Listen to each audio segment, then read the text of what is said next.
Bien, muy buenos días. Muchas gracias por estar acá. Estamos muy contentos y contentas de haber podido realizar esta actividad porque nos interpela directamente como Escuela de Periodismo la conmemoración de los 50 años del golpe y la dictadura que vino después. Y estuvimos pensando, dándole mucha vuelta a qué actividad podíamos realizar y gracias a los vínculos virtuosos, a las conversaciones, qué sé yo, dimos con esta posibilidad. Muchas gracias Alejandra por acompañarnos, por estar acá con nosotros. Gracias Daniela, Arturo. Gracias, Em, gracias por la invitación.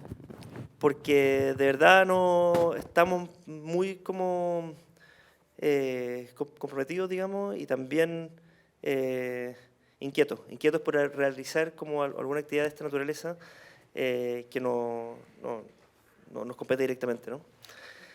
Revisando, bueno, archivos, literatura, para preparar un poco esta presentación, em, me dieron ganas como de dar un panorama también regional, porque después vamos a hablar exclusivamente de Chile, ¿no?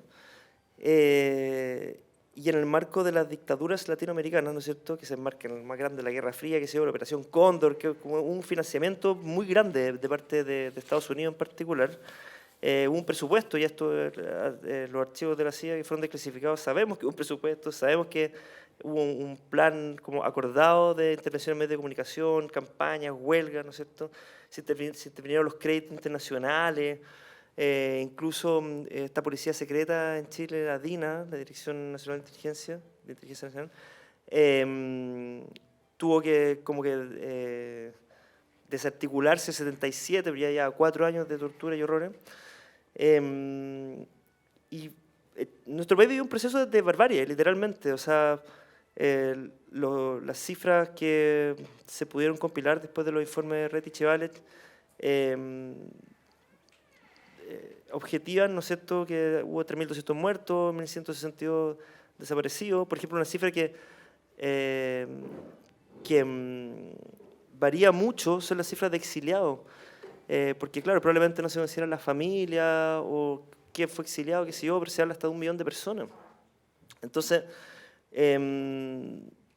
habrían 40.179 víctimas que consideran, ¿no es cierto?, bueno, muertos, detenidos, desaparecidos, presos políticos y tortura, gracias. Pero en el fondo como que la barbarie es tan grande de lo que ocurrió en nuestro país que desde una escuela de periodismo creo que es necesario siempre recordarlo, pensarlo, reflexionarlo. Como les decía al principio, o sea, el hecho de que haya habido como una operación orquestada en términos regionales, desde un punto de vista de las comunicaciones, es interesante de observar porque hubo una retórica también, en términos como discursivamente lo que se hablaba, ¿no? Se hablaba de una limpieza, de la extirpación del cáncer, y en términos institucionales ocurrieron distintas como, llámese comillas, iniciativas o distintas como lineamientos, digamos, pero así como en Brasil se habló de un gobierno de facto, en Argentina se hablaba de una reorganización nacional, digamos, pero en el fondo básicamente estaba como esta idea de el disciplinamiento, ¿no? Esta idea como Foucaultiana, ¿no? El disciplinamiento de las subjetividades, ¿no es cierto? O sea, vamos como la idea era, ¿no es cierto?, muy Guerra Fría también, ¿no es cierto? La idea es como vamos a disciplinar que las personas dejen de pensar de una forma para que piensen de otra, vamos a censurar, castigar a los que piensan de otra, y vamos a eliminar el disenso, ¿no es cierto? Otra como, en términos retóricos, ¿no es cierto?, que se reiteró tanto en Argentina, Paraguay, Uruguay y Chile, está esta idea como del derrocamiento de un gobierno democrático, utilizando como principio legitimador la restauración de la democracia. O sea, vamos a volver a ser democracia, pero vamos a derrocar a la democracia. Una cosa que en el fondo, hoy día visto con la distancia de los años, parece ridícula, digamos, pero en los años, al menos en términos discursivos, fue lo que se utilizó. Y de ese punto de vista, como la implementación de medidas de corte liberal también, ¿no es cierto?, que fueron bastante reiterativas en los países también, ¿no es cierto?, desde el punto de vista como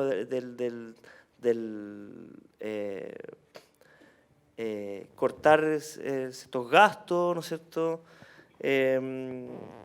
como promover la industria, medidas que en fondo se siguen reiterándose en el tiempo, pero que en su momento tuvo que ver con muchas otras cosas, digamos. Y para que todo esto funcionara, y por eso lo que nos compete acá, y por eso quería dar este marco, esta bienvenida, ¿no es cierto?, tiene que ver también con lo que pasó en comunicaciones, digamos. El periodismo, ¿no es cierto?, fue censurado, literalmente, ¿no es cierto? Hubo 36 comunicadores en el marco chileno, ¿no es cierto?, que murieron, digamos, asesinados, ¿no es cierto? Y finalmente, como esta idea de controlar, ¿no es cierto?, lo que se dice, cortar la libertad de expresión, ¿no es cierto?, en consenso con medios de comunicación, que está totalmente probado como el Mercurio, O Globo, Clarín, La Nación participaron de estos armados, ¿no es cierto?, de esta estrategia, digamos, nos interpela directamente como oficio y como profesión. Y no se ha, tengo la sensación, como hablado lo suficiente, a pesar de que nunca se ha hablado lo suficiente, llevamos 50 años hablándolo, pero ojalá sigamos hablándolo por los próximos 50, porque marca las identidades. Si es que un contexto como nacional, el nuestro, ¿no es cierto?, se exilian muchas personas que piensan distinto, obviamente se cierran carreras, ¿no es cierto? La Universidad de Chile cerró en periodismo, y muchos profesores se exilian, se van de país, abandonan las aulas. ¿Qué se empieza a enseñar en las aulas? ¿Cómo se empiezan a formar periodistas, digamos? Entonces, hay como una consecuencia de la consecuencia de la consecuencia que termina como estableciendo, o al menos con la intención de establecer, y justamente por eso este tipo de actividades intenta como como interpelar esa como supuesta intención, digamos, de cómo se hacen las cosas, digamos, de cómo se piensan las cosas, de cómo se dicen las cosas. Y como la herencia o legado, en triple comillas, de lo que vino después, ¿no? Todavía somos testigos. Somos testigos, primera persona, de lo que todavía las consecuencias de lo que pasó con esta barbarie, que tuvo muchas aristas, unas horriblemente dramáticas, ¿no es cierto?, que fue el asesinato y desaparición de personas, pero también otras que son más tenues de ver. Y desde ese punto de vista, lo que nos convoca hoy día tiene todo que ver con eso, porque así como hoy día hablamos de posverdad, nosotros hablamos de desinformación, como si fuese algo completamente novedoso, bueno, esto en realidad data de la Edad Media, y se sigue repitiendo en la historia, y la conversación de hoy día gira en torno a eso, cómo en el fondo se pueden ir articulando discursos, relatos y formas de vida sobre otras, intentando, ¿no es cierto?, imponerse y suprimir otras. Así que muchas gracias a todas y todos por su presencia, por estar acá. Profesores, profesoras, muy bienvenidos. Dejo con ustedes ahora a la profesora Daniela Campos, que nos va a dar algunos lineamientos en torno a lo que vamos a conversar. Hola a todos. Buenos días, supongo, todavía.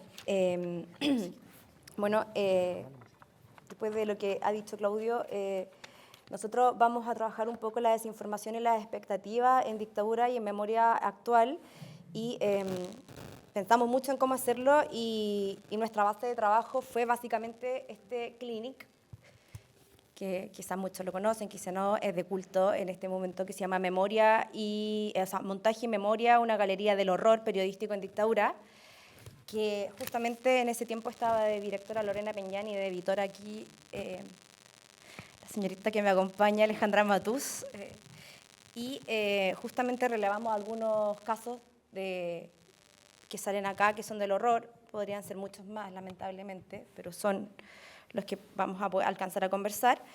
Pero antes de eso, me gustaría hacer como un pequeño resumen o un acercamiento sobre la desinformación, o bien, como hoy día se conocen como fake news, que, como bien decía Claudio, es un fenómeno que ha existido siempre, solo que ahora, después de las TIC, ¿cierto?, de las tecnologías de la información y la tecnología desde el siglo XXI, y cuando aparece Internet y las redes sociales, trajo mayor circulación e información y desinformación. También trajo información, hay que decirlo, pero con eso también trajo mucha desinformación. Eso lo pudimos ver, por ejemplo, en pandemia, y esos son efectos o fenómenos que pasaron en democracia.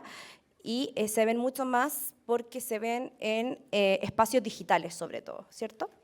Pero es algo que ha existido siempre. De hecho, la OCDE en 2017, bueno, algo importante que me parece que de relevar, es decir, que no hay una definición única de desinformación. No hay un acuerdo todavía de qué significa desinformar y los grados que tiene y que puede permear al ciudadano o a la ciudadana, ¿no? La OCDE, por ejemplo, en el 2017 la define como algo como la información falsa, inexacta o engañosa, creada, persuadida y difundida deliberadamente. Pero la ONU va un poco más allá y dice que la desinformación no solo es inexacta, y yo creo que esto tiene mucho sentido con lo que vamos a hablar ahora, sino que además busca engañar, causar perjuicios, puede ser difundida por el Estado, y eso pasa mucho en los estados totalitarios o autoritarios, ¿no? En dictaduras, por ejemplo, y por agentes no estatales, y para afectar un amplio abanico de los derechos humanos. Y eso es justamente lo que hoy día vamos a ver y que también lo hemos visto en democracia. Y también me gustaría relevar que hoy día se habla mucho de las fake news en el ámbito digital. Sin embargo, los casos que vamos a ver ahora no fueron en general casos que se hicieron en prensa digital, sino en medios tradicionales como El Mercurio, Las Últimas Noticias, La Segunda, que tuvieron títulos así como fuertes, digamos, exterminados como ratones, por ejemplo. Entonces, yo creo que también hay que introducir a la prensa tradicional porque la prensa tradicional también desinforma así como informa. Hay otros conceptos nuevos que se llama missing information, por ejemplo, que tiene que ver con la información errónea, que uno comparte sin saber que es incorrecta. En el fondo no hay como mala intención de confundir o engañar a alguien. Y algo que se llama malinformation, que es la información maliciosa, que se conoce ahora, y es una información verídica que se comparte para causar daño. Básicamente es una información del espacio privado que sale al espacio público y que tiene como objetivo justamente dañar, ¿ya? Eso como un approach sobre la desinformación en general.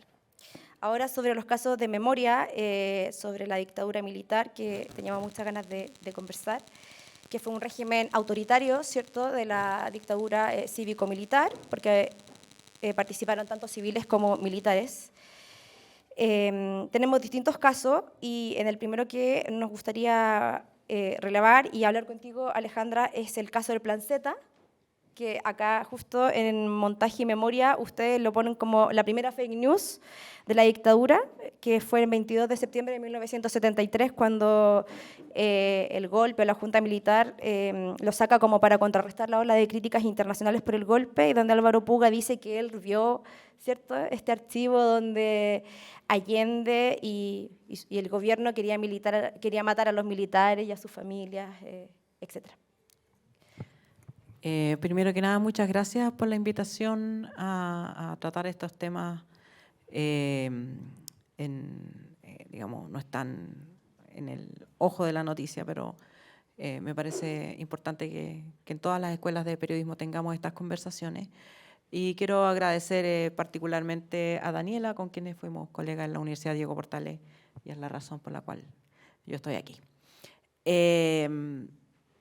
Antes de hablar del caso en particular, quisiera hacer una brevísima y muy sintética historia del periodismo chileno, porque sin esa cápsula no entendemos tampoco los procesos de desinformación. Chile, bueno, hay básicamente dos grandes tradiciones periodísticas en el mundo todavía vigentes.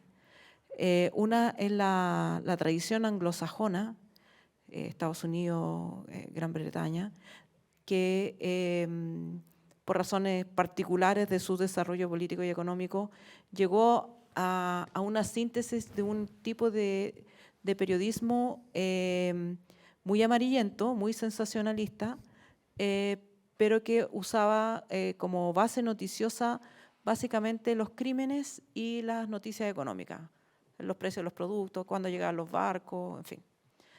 Y en torno a la necesidad de difundir esas historias, la historia de los crímenes le gustaba al público en general leerlos, lo otro era como hacer negocio, se armaron un sistema mediático de diarios cuando todavía no existía teleradio en Estados Unidos, y ese es el protozoo o el origen del periodismo hoy día de Mantel Blanco, el New York Times, el Washington Post, todos vienen de ahí.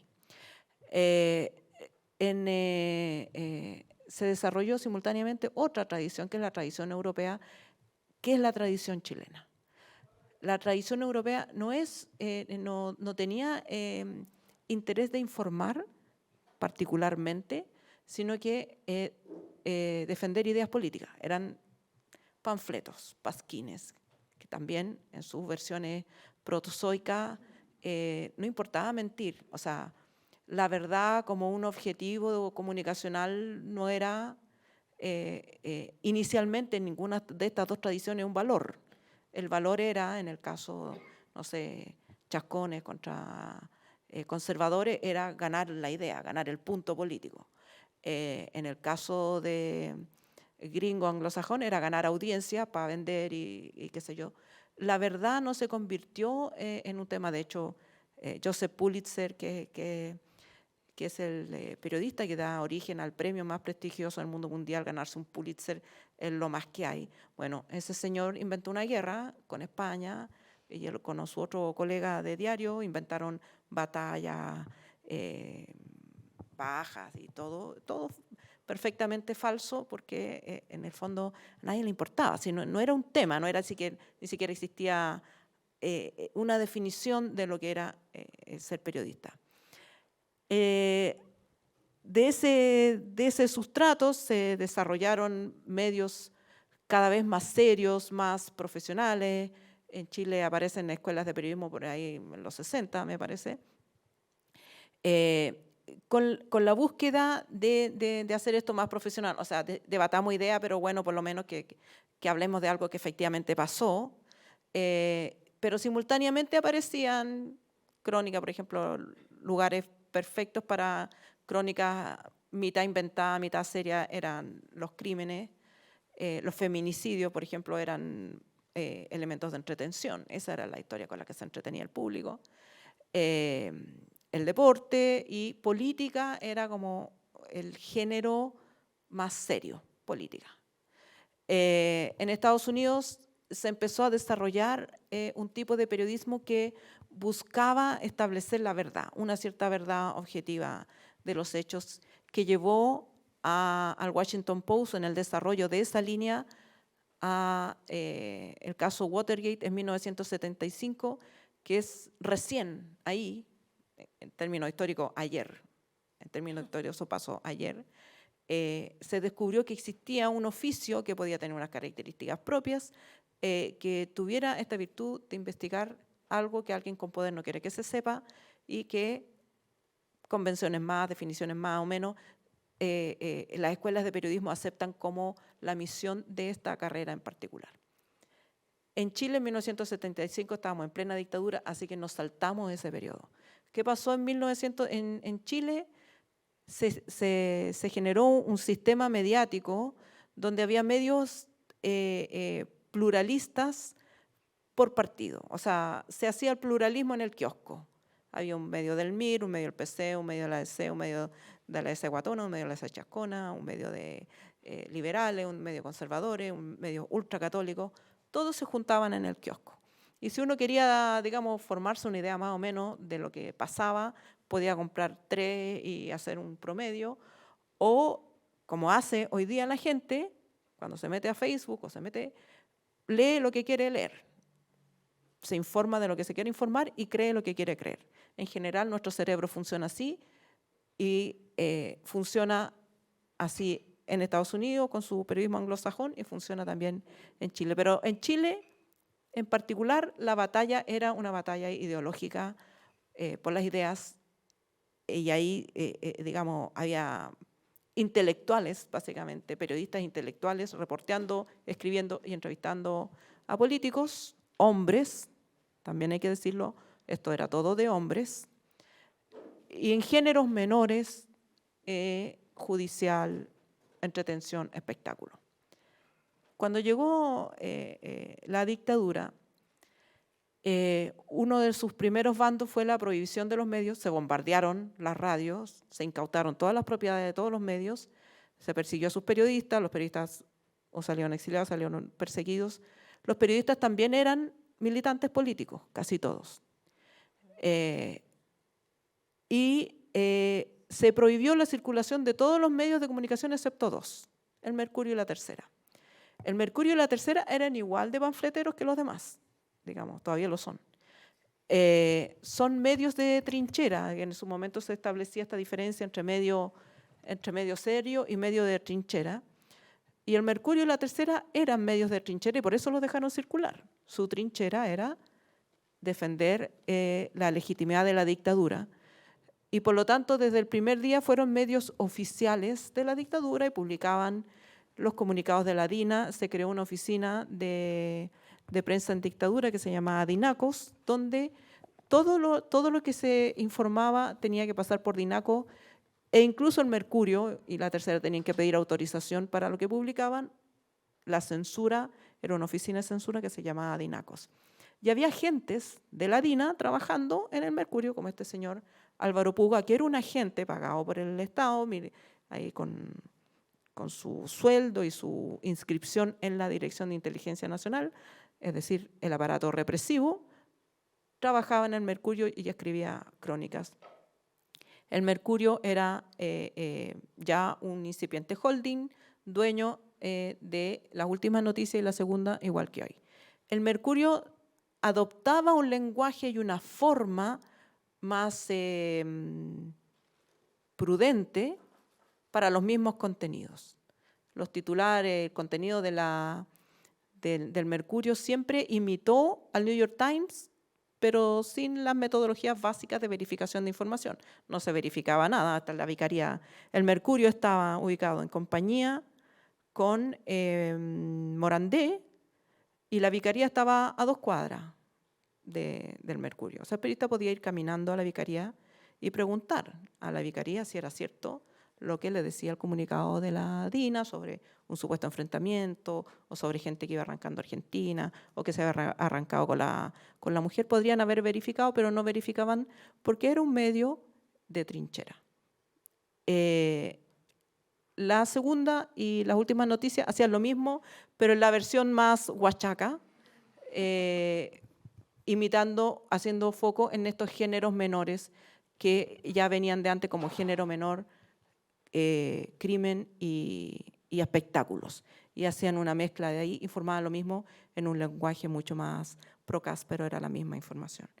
No hubo entre 1973 y 1978, 79, que empezaron a aparecer las radios con autorización no hubo ninguna otra fuente de información para la población chilena. La televisión, que todavía pertenecía a las universidades, también fue intervenida y los mismos rectores militares o marinos que dirigían las universidades dirigían los canales, o el Canal Nacional era un completo aparato del Estado dictatorial.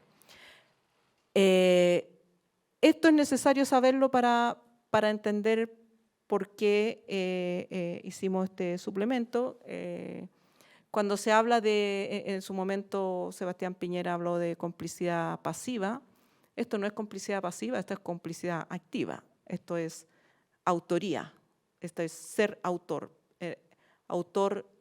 intelectual y en parte material de los crímenes, porque los crímenes no se podrían haber podido consumar ni mantener en el silencio, ni mantener sin ser investigados si no hubiera habido esta fuente. Esta era la fuente de información oficial acerca de los casos. Hasta 1978, que se descubren los hornos de Lonquén, para el Mercurio los desaparecidos eran presuntos desaparecidos. O sea, el Mercurio lo ponía en duda que estuvieran desaparecidos y fueron siempre presuntos.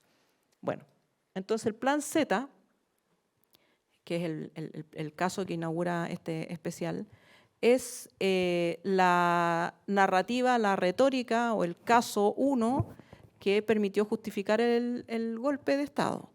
¿Cuál era la narrativa del Plan Z? Era simplemente decir, había un plan de Allende, un supuesto documento que se inventó para ese efecto, se escribió el famoso Plan Z, en que guerrilleros de izquierda iban a invadir en una reunión de generales y oficiales con sus esposas y los iban a asesinar a todos.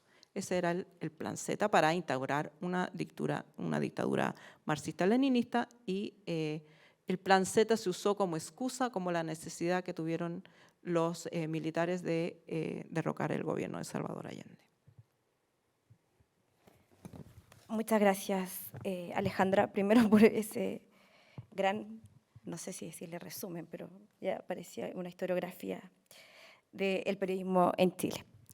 Eso, bueno, eso era Plan Z, y que además después tuvo un programa que se llamó así. Claro, era la... Es una efeméride que yo quiero contar. Usar el Plan Z como chiste, ¿no? Como ironía. Como ironía de... Quizás algunos son muy jóvenes y no se acuerdan, pero existe. Googleenlo después. El segundo caso que me gustaría relevar y que es muy importante tiene que ver con la Operación Colombo, ¿cierto? Donde se encuentran 60 militantes del MIR asesinados por la DINA. Esto apareció el 23 de julio de 1975. Y me parece muy importante porque, hablando de la desinformación y de las fake news, no solo participó el Mercurio, sino que hubo participación de otro país que hay un nuevo libro que salió de la participación de Brasil en el golpe de Estado chileno, que es mucho más importante de lo que la gente puede creer. Siempre hemos sabido que Estados Unidos estaba, pero hubo un diario que se llamaba la revista O Día de Brasil, que circuló por única vez contando esta noticia, y también la revista Lea de Argentina también, donde nombran otros 70 militantes del MIR, y la segunda titula en ese entonces Exterminado como ratones, porque la dictadura había dicho no, que se habían matado, como generalmente lo dice, en un enfrentamiento entre ellos. Sí, la Operación Colombo fue organizada desde Chile con este mismo señor Álvaro Puga, que trabajaba en el Mercurio, como un gestor, igual. No era el autor era la DINA, la dictadura, digamos, los más altos mandos. Y por supuesto ya había una coordinación en dictadura porque, bueno, lógico, sí, somos amigues, todos querían hacer lo mismo. Entonces se organiza este plan. La DINA tenía una oficina en Argentina que dirigía Enrique Arancibia Clavel. En Chile ya la Vicaría había tenido éxito en denunciar constantemente y con documentos y con testigos que las personas detenidas por la DINA estaban desaparecidas, no ubicables. Porque ¿qué pasaba? Inicialmente llegaban las fuerzas de la DINA a la casa de alguien, se llevaban a una persona, 2, 3, y sus familiares iban a buscarlo a comisaría, hospitales, morgue, les decían vaya para allá. No, sí, decían Carabineros, nosotros lo detuvimos pero lo liberamos, no está aquí. Siga buscando, siga preguntando. Entonces las personas iban de oficina en oficina, de cuartel en cuartel, y en ninguna parte la persona estaba. Se sabía que había estado detenida, pero nunca llegaba a ninguna parte, o la habían liberado, o simplemente no reconocían ni siquiera la detención. Se estableció primero el Comité Pro Paz, después la Vicaría, donde se fueron anotando estos casos y se fueron estableciendo parámetros, patrones, un mismo equipo, un mismo tipo de patente, lugares posibles donde se podían haber llegado, y la información se fue acumulando y se fue convirtiendo en consistente. Entonces, por más que el Ministerio del Interior, cuando esto llegaba como un recurso de amparo a la Corte, las Cortes de Apelaciones, las Cortes de Apelaciones le preguntaban al Ministerio del Interior, ¿qué sabe usted del señor Carlos Mena? Y el Ministerio del Interior decía, no ha sido detenido, no consta en nuestros archivos. Y con ese oficio, la Corte de Apelaciones rechazaba el recurso de amparo. Pero eran ya cientos de casos, recursos de amparo. Entre 1973 y 1978 se presentaron 5.000 recursos de amparo, todos ellos rechazados, menos uno, que si quieren después les cuento el caso, pero básicamente 5.000 recursos de amparo. Y en el fondo la dictadura ya no podía más con esta denuncia que se había ido a presentar a Naciones Unidas y que todos los gobiernos, digamos, en ese momento establecidos democráticos presionaban a Chile para que dijeran dónde están los detenidos desaparecidos. Fenómeno que además está ocurriendo en Argentina y en Brasil.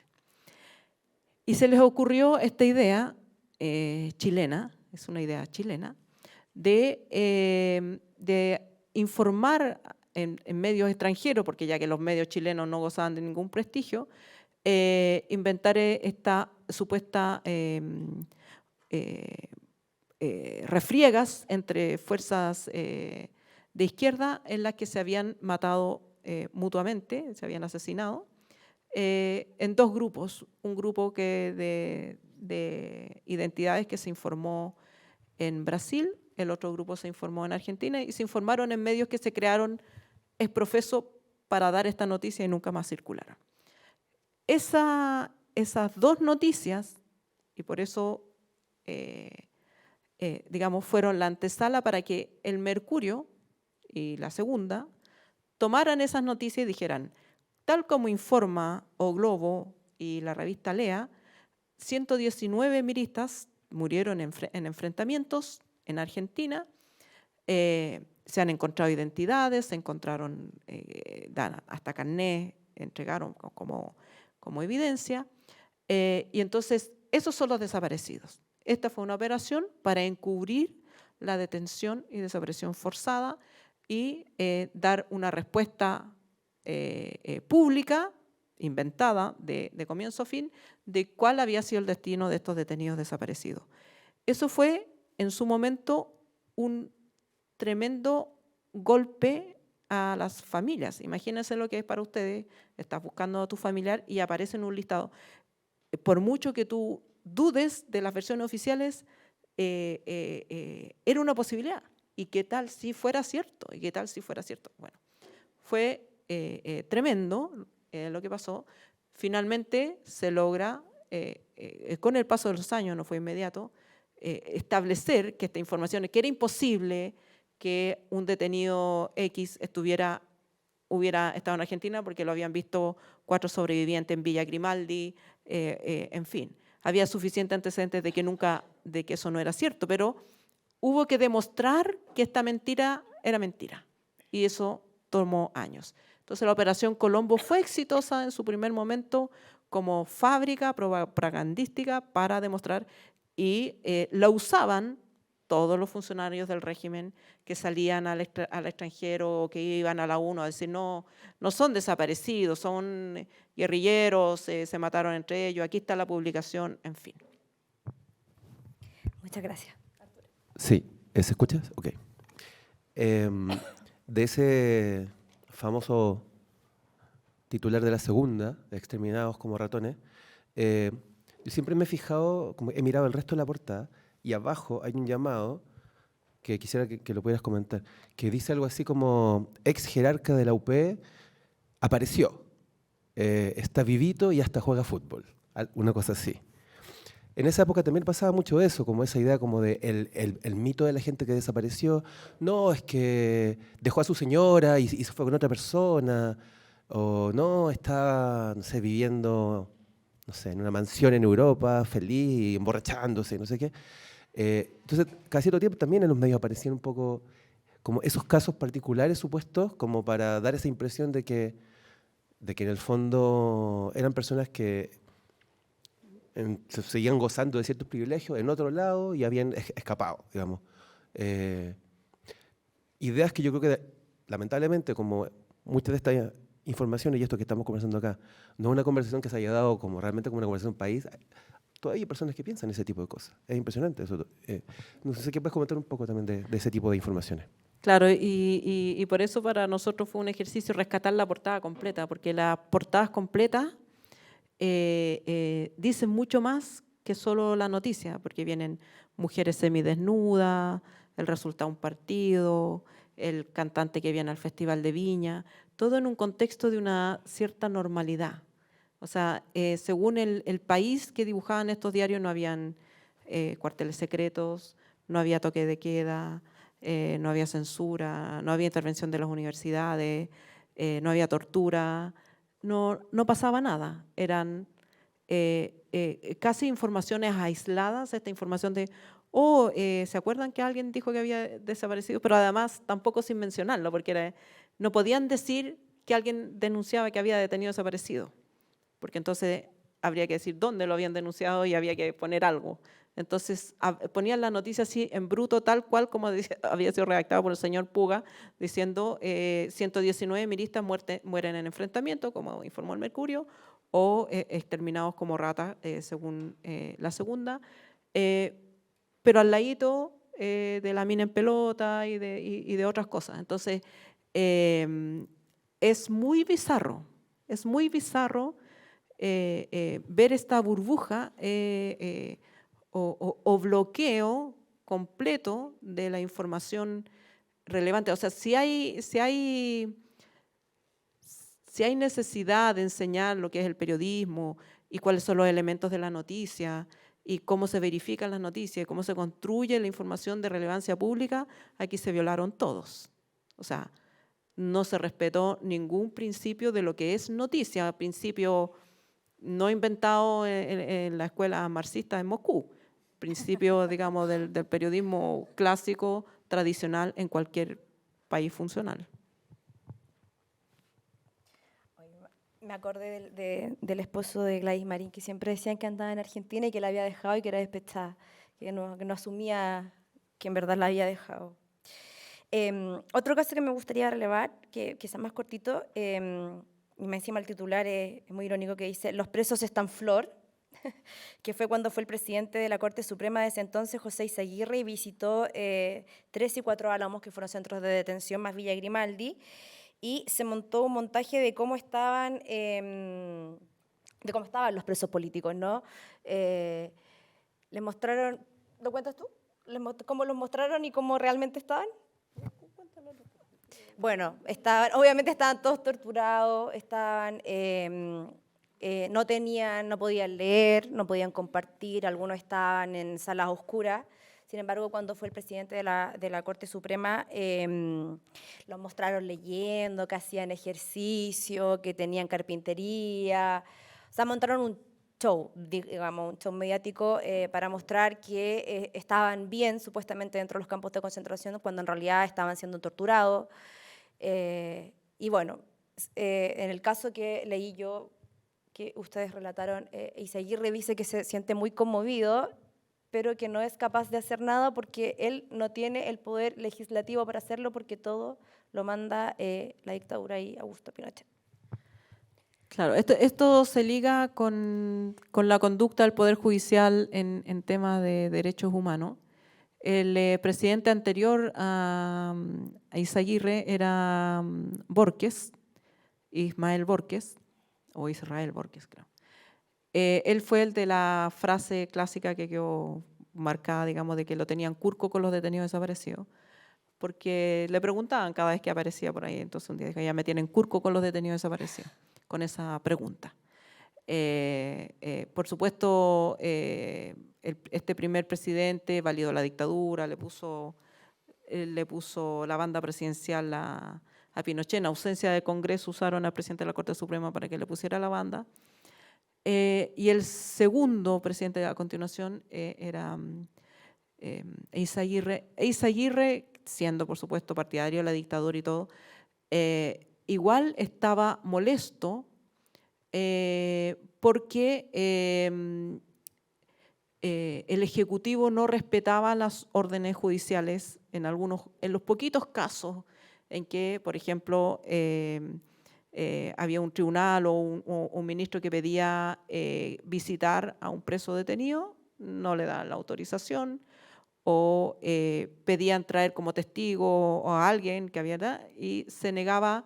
Manuel Contreras se negó a respetar, por supuesto, cualquier tipo de citación o que viniera de los tribunales. José María Izaguirre estaba molesto con esto porque Ellos sabían, por supuesto, que existían los cuarteles de detención, pero no lo podían demostrar judicialmente.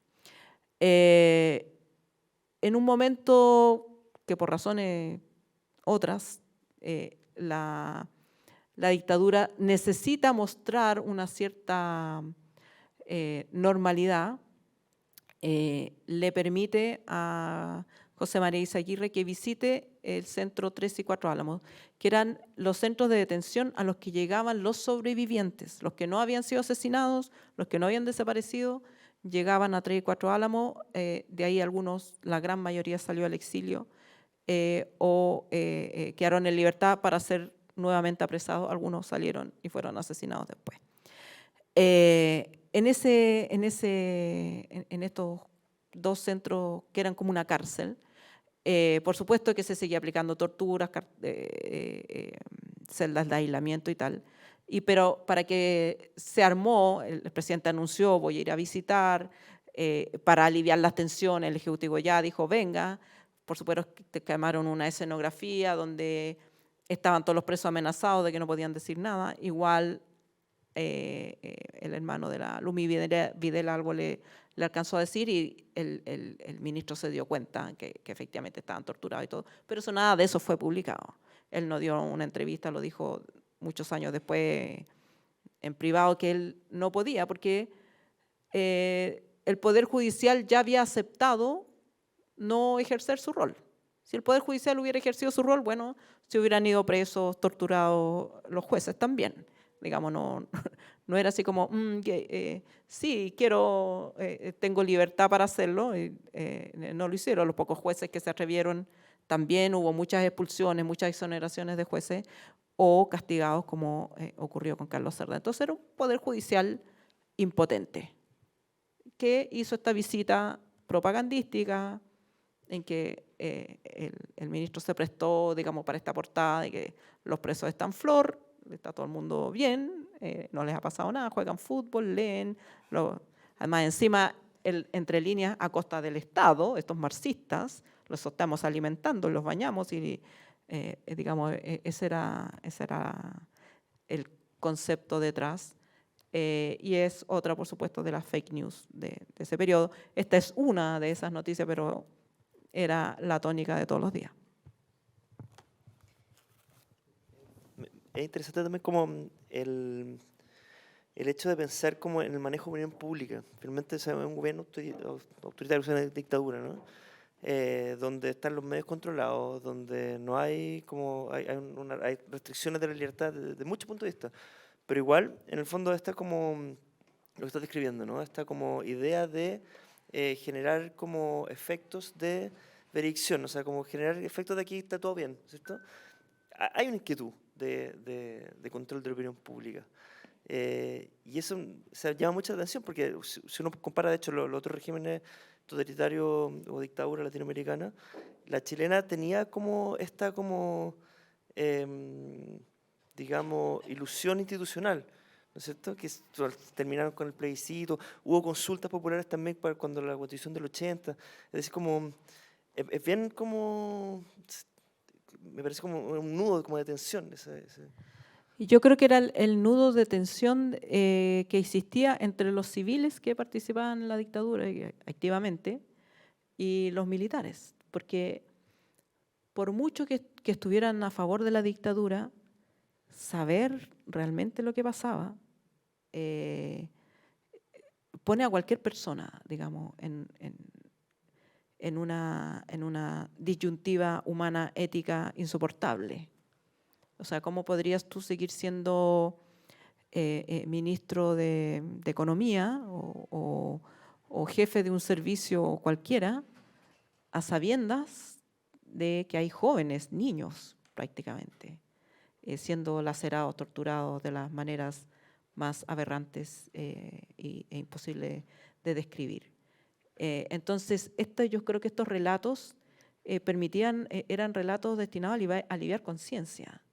Relatos de, como digo, o sea, ¿qué leo en Facebook? ¿Qué leo en Twitter? Lo que quiero leer, lo que quiero creer.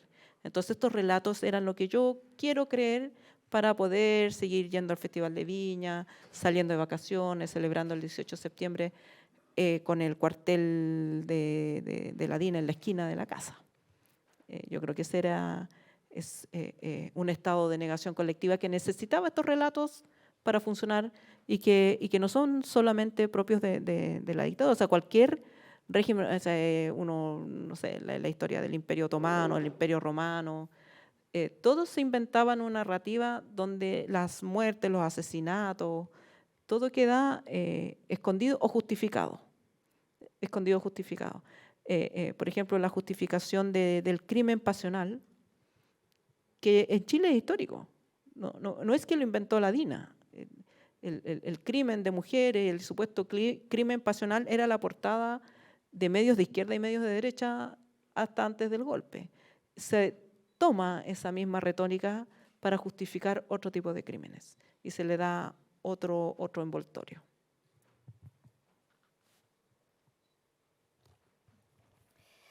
Bueno, otro caso que quisimos relevar y que está dentro, obviamente, de montaje es el del español Carmelo Soria.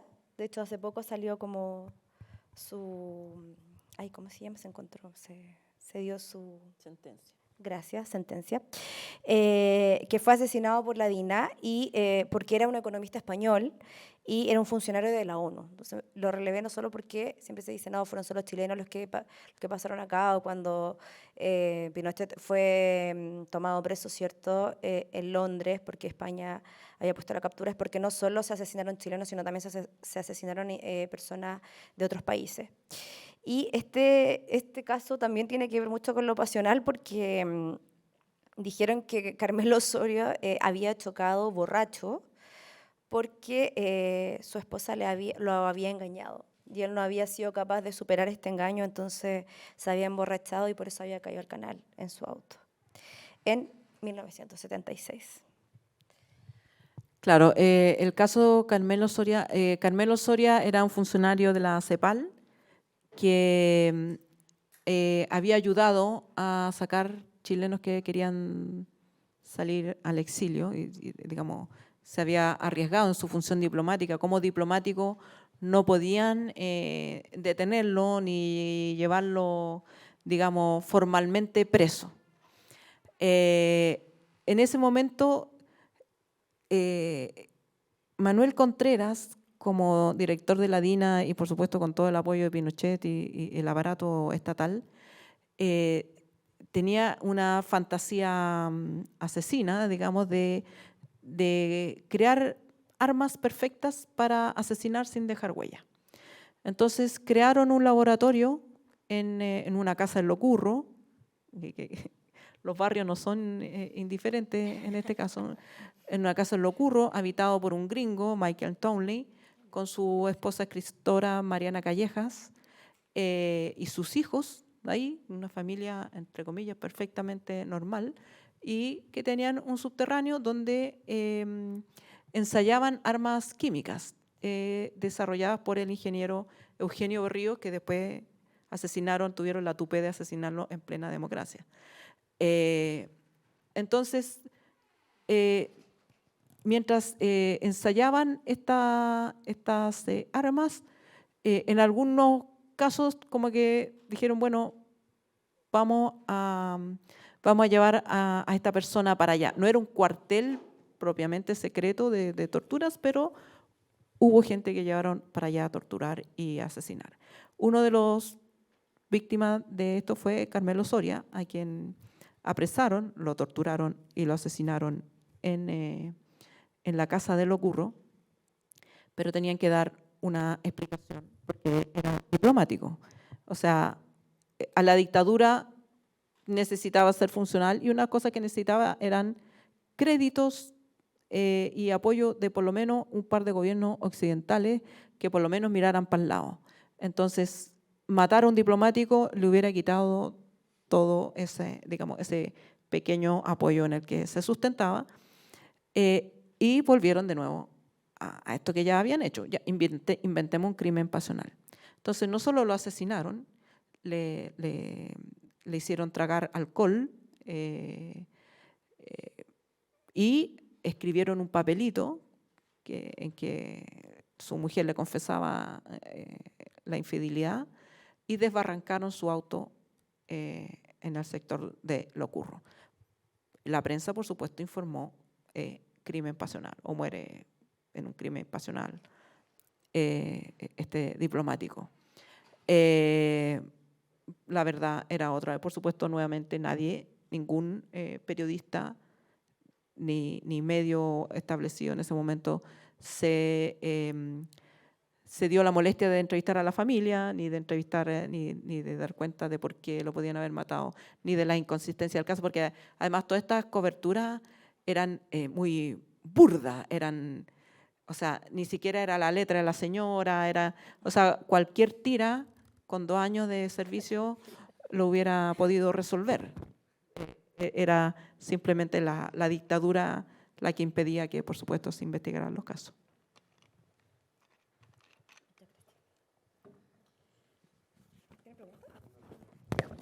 Hay un caso muy fuerte. Un pequeño comentario solamente. Claro, evidentemente era muy relevante no tener como al planeta entero en contra, digamos, para poder seguir funcionando. Pero aún así hubo, como sabemos,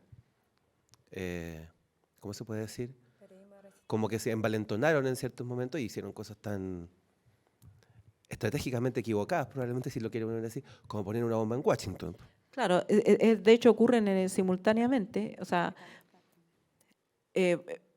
digamos, como si uno lo piensa como en la metáfora de un ángel de la muerte, Manuel Contreras voló demasiado cerca del sol y se le derritieron la ara y se cayó. El año 76 es muy importante porque no solamente tuvieron, como entre comillas, la tupé este es el primer atentado terrorista de un Estado dentro de Estados Unidos. Es el primer atentado terrorista.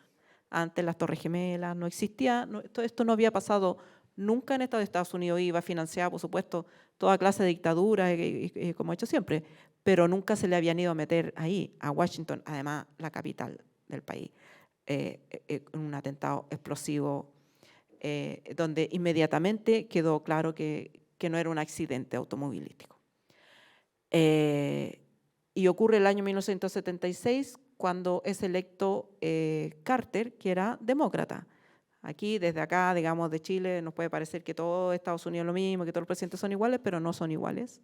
Y Carter era un presidente que tenía particular sensibilidad con los temas de derechos humanos. Y el atentado contra Orlando Letelier, que se suma al de Carmelo Soria, que ocurrió el mismo año, casi le cuesta el cargo de presidente de la Junta a Pinochet. Estuvo muy por las cuerdas entre el 76 y el 80. Volvió a recuperar la calma cuando es elegido un republicano, Nixon, muy extremo de derecha en Estados Unidos, Reagan. Pero Reagan es ahí cuando en Chile se pueden realmente instaurar el neoliberalismo extremo, porque Reagan condiciona el apoyo a estas transformaciones que son ideas de Thatcher, Nixon. Jaime Guzmán fue un operador, digamos, pero no es que son ideas que se le ocurrieron a Jaime Guzmán ni a Pepe Piñera, digamos. Ellos fueron los operadores de estas transformaciones, pero hasta ese momento económicamente o la forma en que operaba el Estado no había cambiado sustancialmente. Cambia el 81 con Reagan y ahí se meten los civiles del ladrillo, los CAST y todos esos enjambres de civiles que se enriquecieron en la dictadura, tomaron control de la economía en el régimen muy profundamente, mucho más intensamente el 81 que venían trabajando de antes. Pero entre el 73 y entre el 76 y el 80 fueron años difíciles para Pinochet. Son los años donde abundan estas operaciones de propaganda porque trataban de hacer lucir que los presos no la pasaban tan mal. Se dictó la ley de amnistía, se sacaron presos de las cárceles. Salió Manuel Contreras de la DINE, se nombró a otro, digamos, admitiendo que los matices no era una cosa muy, muy seria, pero había matices de diferencia entre Laniel Mena, que fue el nuevo director de la DINA, y Manuel Contreras, pero el 80 vuelven con toda la carga con la CNI, Álvaro Corbalán, y viene una segunda etapa represiva dura. Bueno, solo agregar que en el atentado de Orlando Letelier además muere una ciudadana estadounidense, ¿cierto? Ronnie Moffitt. Y bueno, sabemos después cómo terminó eso. Yo siempre le digo a mis estudiantes que ese fue el primer atentado de Estados Unidos, no fue Osama Bin Laden. Así que tampoco lo cuento con orgullo, solo digo que es importante decirlo, los que son mis estudiantes que los veo acá lo saben. Otro caso que me parece muy importante relevar, por lo fuerte que es y por lo que tú estás diciendo, donde ya la dictadura estaba un poco más apretada, la presión internacional era muy importante y cometían errores, además. Creo que ya quizás se sentían tan impunes que podían hacer lo que quisieran, en algún momento lo fueron, que es el caso de Marta Ugarte, que fue asesinada y lanzada al mar en 1976. Lo voy a leer como es, y es bastante fuerte, pero su cuerpo apareció en Los Molles, con la piel quemada, los huesos rotos y alambres colgando de su cuello y brazos. Era una profesora de 42 años, o sea, muy joven, del Partido Comunista. Le atribuyeron un crimen pasional, además, a su muerte, o sea, así lo publicó la prensa, y además tenía sus uñas arrancadas, un pedazo de lengua menos que le faltaba, tenía la columna quebrada, una luxación de cadera y de hombros, tenía un estallido, un estallido en el hígado y en el vaso, y ella fue lanzada por el famoso libro de la Patricia Verdugo, Los zarpazos del Puma, ¿no? Por este helicóptero que iba lanzando a las personas al mar, y cuando la iban a lanzar al mar se dan cuenta que su cuerpo se mueve en el saco en el que está. Y el saco que estaba apretado con un alambre de púa. Entonces, como se dan cuenta que se mueve y que no está totalmente muerta, abren el saco y con el alambre la estrangulan en el helicóptero antes de tirarla al mar. Y eso significa además que el riel que le habían puesto para que cayera al mar y su cuerpo no flotara quedó medio suelto, y ella, su cuerpo sale a flote en Los Molles y fue encontrada, ¿ya? Y esto fue como uno de los grandes, como entre comillas, cómo negar este hecho, cómo poder justificarlo. Yo creo que por eso ustedes lo relevaron acá, por lo fuerte que es y lo insigne también, ¿no? de la familia. Claro, este es uno de los casos, el otro es el caso Lonquén, donde esta idea del presunto desaparecido se va a las pailas, digamos. Y aquí sí que se necesitó la complicidad de la prensa para sostener una versión periodística que no calzaba por ningún lado. Los periodistas que hicieron esta nota, tanto para el Mercurio como para Canal 13, son conocidos, siguieron trabajando mucho tiempo en la prensa chilena, sin nunca, digamos, creo que alguna vez lo habrán citado, lo citaron en un sumario que hizo, una investigación que hizo el Colegio de Periodistas, pero con completa impunidad, digamos. El titular era joven, aparece estrangulada y, digamos, se presuponía un crimen pasional. Marta Ugarte tenía 42 años. Digamos, allá, desde la descripción de joven para dar la impresión de que le había matado el pololo o el marido, ya hay una tergiversación de la realidad. Los periodistas se sacaron fotos con ella en una mesa del Servicio Médico Legal. Entonces, aquí no es solo haber recibido un comunicado de INACOS, no es solamente haber escrito una nota y no voy a averiguar, sino que hubo una complicidad directa, porque a esta altura ya, además, la DINA les pagaba sobresueldo a algunos de estos periodistas, eso también está documentado en el caso Letelier, y les informaban antes dónde tenían que ir, llegaban antes a los enfrentamientos de que ocurrieran los enfrentamientos. Y aquí ya me parece que complicidad y complicidad pasiva, por supuesto, que queda muy corto. De nuevo, es la mezcla de una narrativa antigua, misógina, instaurada y digamos, que ha sobrevivido hasta el día de hoy. Todavía estamos luchando con esa retórica, ¿no? En una mujer sola, joven, la mató porque se lo merecía, digamos, ese es el subtexto. Y murió, algo habrá hecho. Para ocultar un crimen atroz de una persona que estaba detenida, desaparecida. ¿Quiere decir algo? Sí. Es que me quedé pensando. Tenía como de la complicidad de la prensa.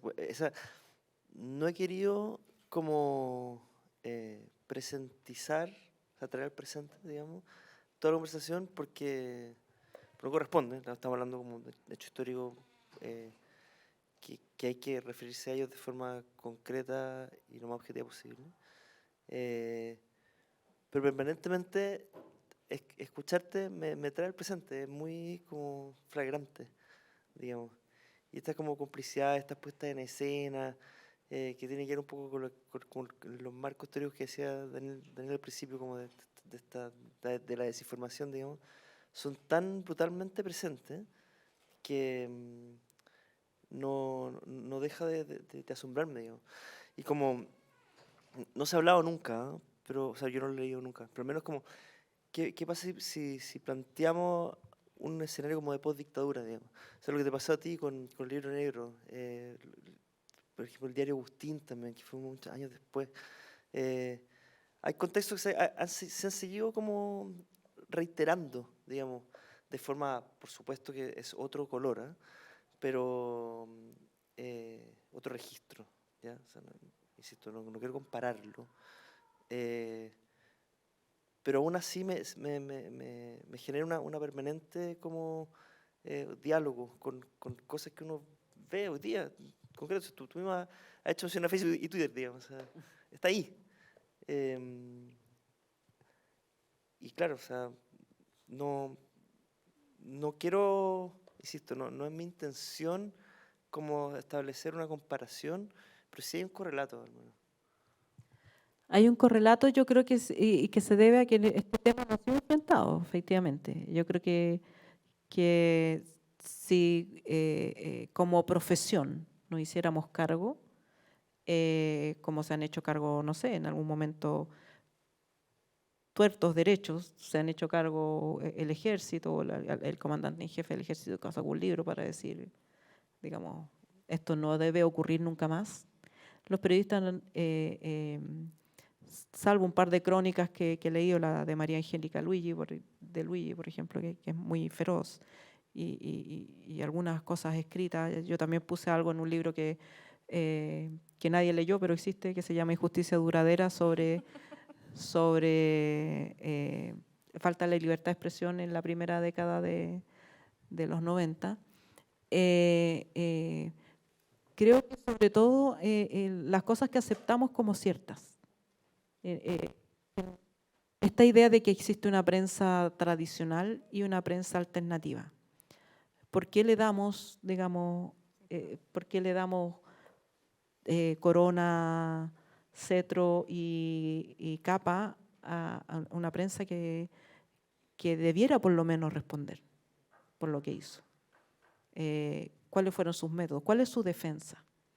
Porque la defensa es decir, no podíamos hacer nada más que publicar los comunicados de la DINA, no es cierta, porque muchas de esos relatos, o sea, convengamos que el Guatón Romo habrá sabido ver cosas, pero escribir comunicados no sabía.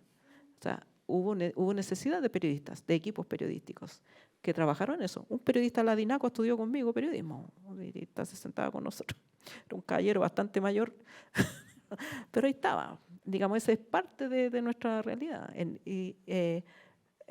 A mí me sorprendió mucho leer la editorial de los 100 años del Mercurio, donde el Mercurio se erige como un defensor de la libertad y los derechos humanos, que si el Mercurio no hubiera existido la democracia. Entonces, ¿por qué lo aceptamos como que fuera cierto? O sea, en pos de la verdad y en pos de hacer lo que hacemos todos los días, que es cuestionar al poder, cuestionar la corrupción, investigar, hacer preguntas poco agradables, no nos hemos hecho, colectivamente estoy hablando, no apunto a nadie en particular, pero colectivamente no hemos hecho ese ejercicio. Y creo que por eso es presente, porque el periodista en este mismo relato, el periodista que informa que Carmona, ¿cuál es el apellido Carmona? ¿El nombre de Carmona? Un periodista del MIR, Augusto Carmona, que murió en un falso enfrentamiento. El periodista que informa del falso enfrentamiento era su compañero de curso. Era su compañero de curso en la universidad. Entonces, hazte cargo. Hazte cargo. Yo creo que uno puede decir, me imagino yo, ese colega podría decir, tuve miedo, me pagaron, me extorsionaron, algo podrá decir y a lo mejor podremos entender su excusa, pero no ha dicho nada, se jubiló con honores. Bueno, el último caso era justamente el de Augusto Carmona, que tú lo acabas de nombrar, que lo quise relevar también porque era un periodista, así como el de Pepe Carrasco, por ejemplo, que lo hemos conversado también acá en la universidad, en los cursos que por lo menos yo paso. El caso de Rodrigo Anfruns también no quisiera dejarlo afuera, que le impactó mucho a los estudiantes porque es un niño de 6 años que fue torturado, ¿cierto? Bueno, el asesinato de periodista del Augusto Carmona, de la CNI lo acribilla por la espalda. Me impactó mucho porque lo acribilló cuando estaba leyendo la historia donde yo vivo, en la calle donde yo vivo.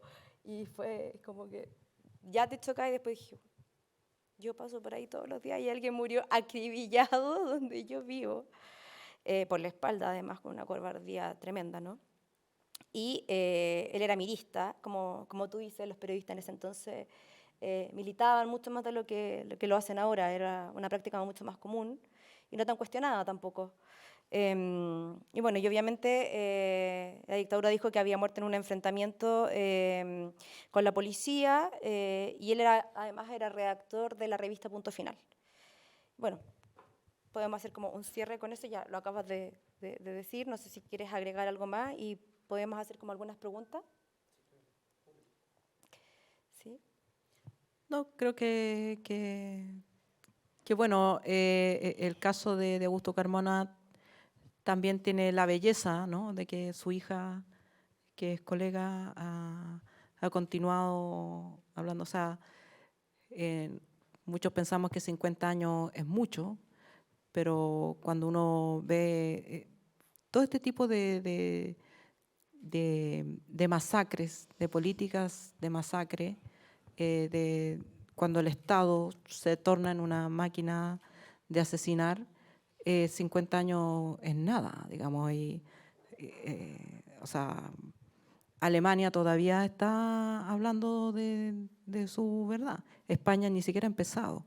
Entonces, no es pasado, es presente. Si las hijas, los colegas, por ejemplo, en este caso los colegas estamos aquí, si nosotros hemos trabajado con personas que hicieron estas cosas, para mí es un tema totalmente presente. No le veo el pasado. Arturo, ¿quieres decir algo? ¿Tu experiencia? Una reflexión. ¿Se escucha? Ahí. No, una pequeña reflexión que un poco de lo que se mencionó hace unos minutos, como de que, claro, termina la dictadura, llega este proceso que ya ni sé cómo llamarlo, como post-dictadura, creo que tiene más sentido decirlo que de otro modo, o democracia post-dictatorial, no sé. En el cual, por supuesto, el ejercicio de la prensa dista mucho de ser una prensa plenamente libre, digamos. Y en eso, bueno, tú puedes testimoniarlo directamente con lo que pasó con el libro negro de la justicia chilena. Pero como un tema que creo que es súper importante en general también para que lo manejen las nuevas generaciones.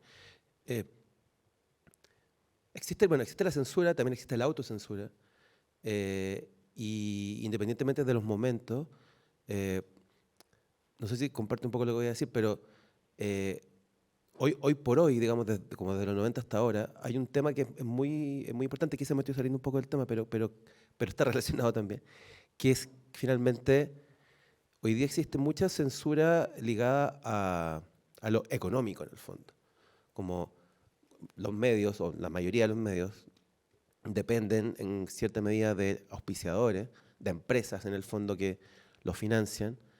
Si esas empresas cortan el agua, digamos, esos medios arriesgan dejar de existir. Hay empresas que han estado involucradas en situaciones muy complejas, y yo lo he visto, cómo ejercen presión a través de eso, del financiamiento. Por ejemplo, las farmacéuticas, cuando apareció todo el tema de la colusión. Yo trabajaba en uno de los diarios gratuitos, cuyo principal auspiciador era una de esas farmacias. Y así con otros casos, digamos, como que efectivamente esa es una mano censora que de alguna manera como que promueve la autocensura, de algún modo. Y en ese sentido, eso también está muy ligado a la época anterior, porque de alguna manera tiene que ver con el modelo económico que se termina instaurando, que le entrega un poder excesivo a ciertos privados, pues, finalmente. De alguna manera, como que las decisiones del país hoy día se toman más bien en directorios de empresas, a veces que en las instancias donde se supone que se toman las decisiones, como el Parlamento, no sé. Eso, no sé cómo ves un poco ese legado, digamos, que Sí. el otro legado que nos dejaron. Claro, de alguna manera hacer periodismo se hace más difícil porque la irrelevancia de nuestro trabajo es, yo diría, bastante masiva. De todo lo que se escribe y publica diariamente, siguiendo los criterios clásicos de lo que es noticia, es decir, que tenga relevancia, que tenga consecuencia, conflicto, en fin, actualidad, los 7 o 9 elementos. Casi que de novedad no salimos, digamos. O sea, si algo tiene consecuencia y relevancia, lo más probable es que no va a salir publicado, o va a salir publicado una puntita del iceberg, o un comunicado de alguien. Hacemos mucho periodismo de declaraciones. Alguien dijo, el otro replicó, el otro dijo, y todos los días sabemos lo que la gente dice, pero no sabemos lo que la gente hace, o lo que están haciendo las instituciones. Y yo creo que también es como un llamado, no sé, crisis existencial individual que cada cual debiera tener en algún momento. Yo creo que todos los periodistas tenemos derecho a hacer, no sé, periodismo de espectáculo, deportivo, sin entrar o ir en la superficie, pero al menos un trabajo, uno, en toda tu carrera tiene que cumplir con los elementos esenciales de la noticia y entregar algo que no se sabría si tú no lo hubieras reporteado.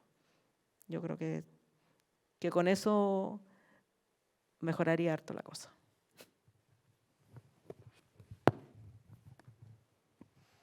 ¿Alguien tiene una pregunta?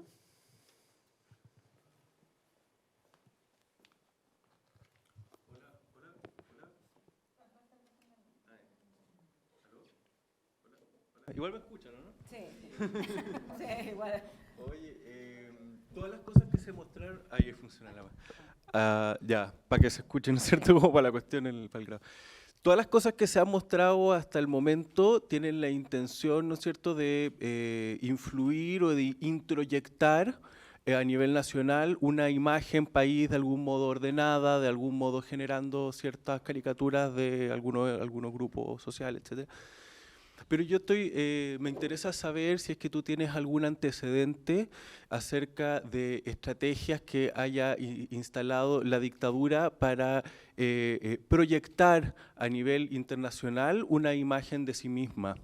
Me he dado cuenta que se profesionalizó aquello en 1992 con esto del iceberg en Sevilla, ¿Conocen esto de la exposición en Sevilla? Había un iceberg que fue parte de una exposición, da lo mismo. La cosa es que entiendo que ese fue el punto en el que se profesionalizó y se establecieron ciertas normativas estatales a seguir para generar una imagen definida, ¿no es cierto?, a nivel internacional. Entonces te quería preguntar, por muy burdos que hayan sido, como los ejemplos que nos muestran al interior del país, si es que hay algún organismo o alguna agrupación o alguna persona en particular que haya establecido un cierto perfil para eso, para generar una imagen país en el extranjero. Bueno, como tú sabes, la dictadura estuvo muy aislada, en particular después del asesinato de Orlando Letelier, digamos, si hubo alguna, por lo menos, doble conducta respecto de Chile, yo diría de Estados Unidos fundamentalmente, porque Europa inmediatamente condenó, los países no convertidos en dictadura también condenaron, y los sindicatos fueron muy eficientes en hacer campaña, boicotear los productos de Chile. Y por eso la invención de la AFP fue tan necesaria e importante, porque necesitan plata para comprar las empresas que se privatizaron. Entonces, Chile se volvió muy introspectivo en términos de su conducta internacional, pero sí les interesaba. ¿Qué hacían? Cada cierto tiempo mandaban al representante en la ONU o a los jueces, salieron de gira en los primeros años, a decir que Chile se había salvado de convertirse en una dictadura marxista y que se había instaurado un régimen institucional que rápidamente había puesto el país en orden y que tenía un itinerario institucional para entregar el poder en algún momento. Ese momento siempre se iba alargando, inicialmente era el año 76. Y curiosamente, y a pesar de la brutalidad, porque haber asesinado a Orlando Letelier en Estados Unidos fue una tremenda brutalidad que incluyó la entrega de pasaportes oficiales con nombres falsos del Estado de Chile a los asesinos. O sea, hello. Contratar a sicarios cubanos, americanos que vivían en Estados Unidos que participaron en el asesinato. O sea, déjate una cagada. O sea, todas las cagadas posibles juntas.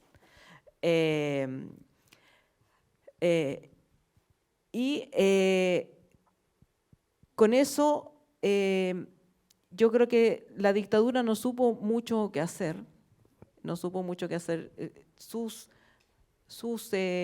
comunicólogos eran gente muy burda y bruta, como el señor Puga, había otro señor Montero Marx, parece que era. Montero Marx, que yo lo conocía ahí en su era una galería del terror. Uno los iba a reportear, yo los fui a reportear en su momento, recién salí a la universidad, y tenían una oficina ahí en Namunategui, al lado del colegio periodista. Eran del terror.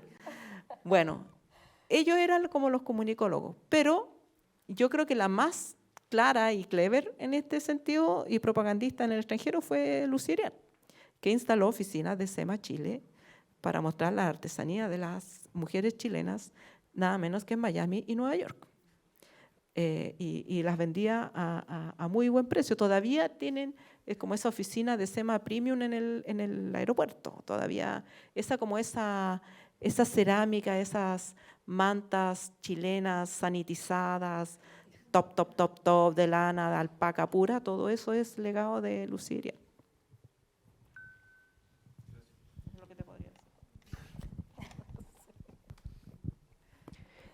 Hola, buenas tardes ya casi. Como bien se dijo en el panel, la prensa, o más bien los medios de comunicación, dependen mucho de la economía, y esto se ve reflejado en el canal La Red, en donde se mostró, por ejemplo, el documental La Batalla de Chile, o imágenes de la quema de las estaciones del Metro de Santiago el pasado 18 de octubre de 2019.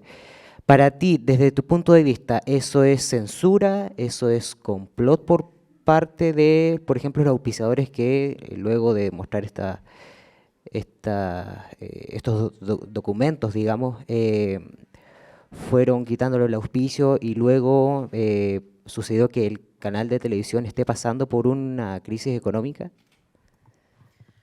A ver, para hablar de la red tenemos que hablar de la industria televisiva chilena. En Chile fueron un grupo de ingenieros universitarios los que inventaron la tele. Y cuando inventaron la tele, los gobiernos a cargo no sabían mucho para qué iba a servir esta cuestión. Entonces dijeron, bueno, por limitaciones técnicas solo pueden existir 5 canales. Todavía es más o menos así, 6, creo que aguanta el espectro. Televisión abierta. Entonces dijeron, bueno, démosle una función educativa y le dieron a cada universidad una señal. Universidad de Chile, Universidad Católica, Universidad de Valparaíso y Universidad de Concepción, no me acuerdo cuál. Y una para el Estado. Justo en el momento en que en Chile se estaban además creando las escuelas de periodismo, entonces era como, imagínense ustedes saliendo de la universidad y se crea este medio nuevo que no existía, que se pueden transmitir imágenes, que la cuestión, vamos a jugar. Era un campo de diversiones para los periodistas, pues, o sea, aprendamos, hagamos, se inventó una televisión. Y en esa televisión, sin necesidad de auspicios, con el patrocinio o de las universidades o del Estado, se pudieron hacer maravillosas cosas. Lamentablemente muchas de esas se quemaron o se perdieron en dictadura, pero todavía hay material que se usa para hacer documentales y cosas. Había unos programas políticos, te lo encargo de bueno, o sea, esta hora se improvisa era un lujo y pasaban momentos televisivos de sueño, digamos, gente parándose, golpeándose, tirándose agua, digamos. La reina apretando el botón en una bicoca al lado de lo que hacían esos caballeros. Pero cuando llegó la dictadura, por supuesto que todas las universidades, así como se clausuró el Congreso, se clausuraron las universidades y se cerraron las carreras marxistas o formadoras de marxistas, periodismo en la línea. Periodismo, antropología, sociología, todas esas carreras se cerraron, se intervinieron o se redujeron. Y se pusieron rectores militares en las universidades, digamos. Ya. Esos rectores tomaron control de las universidades y todos los canales eran una copia de TVN. Pinochet Rosado, Lucía Esbelta, cortando cintas, inaugurando jardines infantiles, y todo era bueno, y todo era lindo, y todo funcionaba, y Pinochet era la raja. Y el Canal 13, que era de la Iglesia Católica, además con cura. Misa, transmitía misa, no sé si ustedes, no sé cuán jóvenes son, pero los domingos el Canal 13 partía con misa y el cura Boom tenía una columna y, digamos, a nadie le importaba si eran comercialmente viables, digamos, no era tema, o sea, no era tema, el avisaje no era tema para los canales de televisión durante buena parte de la dictadura. Solamente por ahí, por los 80, que se le permitió a las universidades subarrendar la señal. Las señales del Estado. O sea, todos los canales hoy día de televisión abierta son un recurso público, que el recurso público que el Estado le concedió como concesión, no como propiedad a las universidades. En dictadura se les permitió subconceder a los privados. Y después en democracia, lamentablemente, el enjuague ha permitido vender, Piñera fue el primero que vendió, entre comillas, vender algo que no podría vender, porque es como que tú eres arrendatario y vendes la casa. No es tu casa, papito. Pero bueno, en Chile se vende. Entonces se vendió la red, el canal más piruja, a este señor Miguel Ángel González, que tiene numerosos canales básicamente para estas cuestiones de llame ya. Llame ya, tiene llame ya en todo, nada, y vive en Miami, no tiene idea. Yo creo que ese caballero no sabe que existe en países después de México, no creo que no sabe. Él es mexicano, sabrá que existe en México, ya. Vive en Miami y tiene estos canales. Por una coincidencia del destino, nuestro colega y amigo Víctor Gutiérrez, que había sido productor de Pe a Pa y que, digamos, era periodista de espectáculo, pero siempre tuvo en su corazón la idea de hacer periodismo de investigación. Es el autor de Colmillo Blanco, un reportaje de investigación que hicimos en La Nación Domingo, que, digamos, obligó a la salida de un comandante en jefe de la Fuerza Aérea. No cosa menor. Pero bueno, este es el Víctor. El Víctor terminó asesorando a este caballero en Miami y el caballero lo mandó a Chile a ordenar las cuentas de la red porque la red estaba quebrada, era una bicicleta en que pedía prestado, devolvía y así. Entonces lo mandó y el Víctor se subió por el chorro. El Víctor dijo, voy a hacer lo que siempre he querido hacer, venga Alejandra Matus, Mónica González, armemos una cuestión. Y como lo dije al aire en su momento, hagámoslo mientras dure, porque no tenía ninguna posibilidad de durar. No porque el proyecto fuera malo, de hecho, nunca la red tuvo mejores audiencias, nunca tuvo, o sea, además tuvimos avisajes, buenos avisajes. Lo que pasa es que ninguna plata alcanzaba para tapar un hoyo que venía de antes. Pero es políticamente inviable en Chile un canal de televisión abierta con una pauta distinta a la pauta binominal que tienen todavía el resto de los canales. Entonces, generó, por supuesto, inmediatamente mucho roce, mucha fricción, muchas presiones, y las presiones llegaron hasta este señor que no sabe que existe Chile, a Miami, lo empieza a llamar un presidente, oiga, deje huellar. Y el señor González no tiene ideas políticas, le importa un banano que el canal opine o no opine. Lo que a él le importaba es que el canal se estabilizara económicamente, y su enviado no solo no estabilizó económicamente, sino que además le generó problemas políticos. ¿A son de qué él iba a mantener ese experimento? Echó al Víctor, no echó a todos y listo, fin.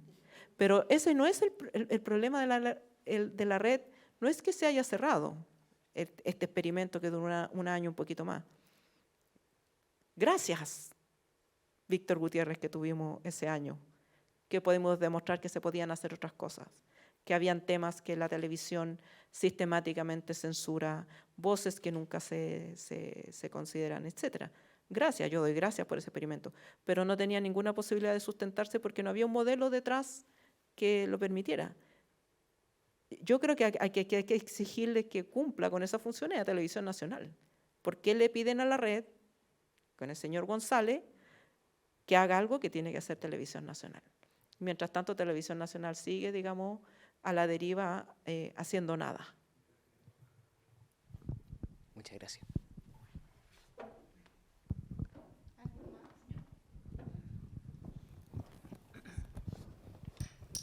Alejandra, ¿se escucha bien? ¿Sí? Bueno, primero agradecerte por este momento. Yo te quería llevar un poco al lado retórico discursivo, que se ha tocado en distintos momentos en esta conversación. Y me pasa un poco lo mismo que le pasa a Claudio, que todo el rato siento de que sigue pasando lo mismo. Obviamente de otras maneras, con otros tintes, con otros colores, pero nos sigue pasando lo mismo. Yo recuerdo cuando estaba la constituyente funcionando, la primera, yo estaba muy contenta porque la constituyente había hecho un pacto, ¿cierto?, de colaboración con la Pontificia Universidad Católica de Valparaíso, particularmente con la Escuela de Lingüística de la que yo soy parte y con la parte de informática. Y la idea justamente era analizar cómo era el discurso que se generaba en las redes sociales respecto de la constituyente. Y se logró demostrar científicamente que había una campaña del terror hacia la constituyente. no solamente esta cosa de que tú sabes qué hay, qué está pasando, pero logró además hacerlo... Demostrarlo con datos, sí. Claro, sí, vi y con datos duros y vi ese todos los estudio, días y sí. todo lo demás. Entonces, tú ves eso y ves que los canales de televisión no dicen nada y que la prensa no dice nada y que finalmente está en la agenda todo el rato. Y cuentas un poco también lo que pasa en la red, ¿cierto? Y tú misma dices, o sea, sabíamos que se iba a terminar porque aquí no se puede hacer eso. Lamentablemente no se puede hacer eso y que quienes tienen que tomar la decisión de hacerlo no lo hacen. Respecto de eso, yo te quiero llevar al punto de los chicos que están acá, estudiantes de la carrera de periodismo de esta universidad. ¿Qué mensaje les podrías tú dejar, mostrar a ellos respecto de la responsabilidad que les cabe hoy día como estudiantes y posteriormente el día de mañana como profesionales sobre esta cosa que Martínez Albertos decía también? A mí me gusta mucho el concepto que él usa, que es el de operador semántico, de la persona que construye realidades. ¿Cuál es la responsabilidad que les va a caer a ellos el día de mañana en este escenario? Y porque finalmente una responsabilidad que uno como profesor toma y tú les intentas enseñar, ¿cierto? Yo desde el punto de vista del periodismo, de la lingüística, se los uno y hagamos algo distinto. Pero siento como que tú vas así como muy contento por la vía y te encuentras después con este sistema y terminas siendo parte del sistema. Entonces, con todos los años de experiencia que tú tienes, con todo lo que has hecho, ¿cierto? Porque tú te destacas justamente porque has ido en contra de la corriente. ¿Cómo poder manejar una formación de periodistas que justamente propenda a ir contra la corriente y no terminar en el mismo sistema que caen todos? Porque uno lo ve. O sea, ojalá fuera distinto, pero uno lo ve. Entonces, no sé, algo para eso, para justamente seguir lo que tú decías, o sea, por lo menos hacer un trabajo bueno, independiente de lo que tú hagas, uno. Pero cómo además de ese uno hacer otras cosas y que las universidades también lo puedan hacer. A mí me llamó mucho la atención, por ejemplo, que hoy día, que mis estudiantes saben, yo lo encuentro un horror, esta cosa del community manager. Ellos saben, o sea, tú tienes hoy día trabajos para periodistas de community manager. Y un tipo que básicamente se sienta a escribir tontera en las redes sociales y te vende un discurso extraño. Entonces, como que el sistema, entonces la reflexión. ¿Cómo lo ves tú para ellos? Bueno, yo creo que hay espacio para la integridad ética en todos los oficios. Creo que hay un espacio de integridad ética también en el community manager, porque si lo haces bien, en el fondo estás cacareando. Por ejemplo, nosotros tenemos un boliche 32 minutos y necesitamos un community manager para que la gente por lo menos lea un titular al pasar en Twitter de algo que se dijo en 32 minutos y no todo sea hecho por bots. Y también hay espacios para integridad, para ser íntegros también en las comunicaciones corporativas, en las relaciones públicas, en las comunicaciones del aparato público. Yo creo que no debería ir en la descripción de cargo mentir. O sea, no porque yo trabaje en la oficina de prensa de que tienen el litio, de Ponce Lerú, significa que yo voy a mentir, de Soquimich. Entonces, hay espacios para la integridad y para la verdad y para acercar información relevante en todo lugar donde hay un periodista. Y creo que parte de la formación de periodística es formar esa templanza, ¿no? Tener esa templanza, y que yo creo que y una lección, no es una lección, ni siquiera es un consejo, es el anticonsejo, o sea, no me hagan caso, pero es que hay que estar dispuesto a perder la pega. O sea, yo creo que uno puede estar y ejercer su labor con la máxima integridad posible donde esté. Si estoy en el Mercurio, yo sé que hay 7.000 temas que no voy a poder hacer, pero los 3 que puedo hacer, los puedo hacer bien. Puedo integrar tal vez una perspectiva distinta. En el caso del Mercurio, por ejemplo, Hubo periodistas que después fueron el equipo de editores fundamentales de La Época, del diario La Época, pero primero trabajaron en el Mercurio. Y habían otros periodistas, muchos periodistas anónimos en el Mercurio, que hicieron cosas tan simples como decir Juan Domingo Gutiérrez fue detenido ayer por la CNI acusado de no sé qué cosa. Ese gesto le salvó la vida a Juan Gutiérrez, porque cuando salía el nombre ya no lo podían desaparecer. Entonces da lo mismo que le pusieran terrorista, izquierdista, perdido por la vida, pero mientras que pusieran el nombre y se atrevieron a hacerlo, porque lo hacían, digamos, buscando esos resquicios, eran resquicios que permitieron salvar la vida. ¿Es un héroe ese periodista? ¿Cambió la vida? ¿Cambió el rumbo del sistema? ¿Llevó a Pinochet preso? No, pero salvó una vida. Entonces yo creo que se puede si uno no tiene para qué tener grandes expectativas de lo que, de que va a salvar el mundo, pero puede hacer algo, estar atento a lo que puedo hacer en las condiciones con las que me encuentro y si tengo posibilidad además económica de ganarme la vida en otra cosa o tener una pega formal y hacer periodismo de verdad, entre comillas, en mi hora libre, hágalo. Si nadie te prohíbe hacerlo. O sea, no significa que porque uno tiene una pega de 8 horas, solamente puede hacer esa pega y no puede hacer más. Claro, hay que trabajar más y es más jodida la vida y todo, pero por lo menos son vidas que vale la pena vivir. Yo creo que uno, así como ser humano en la vida, puede preguntarse, cuando tenga 60 años, ¿qué voy a contar de mí? ¿O qué le voy a contar a mis nietos? ¿O cuáles van a ser los 140 caracteres que van a ir en mi epitafio? Porque no daba más. O sea, tampoco te van a poner el currículum.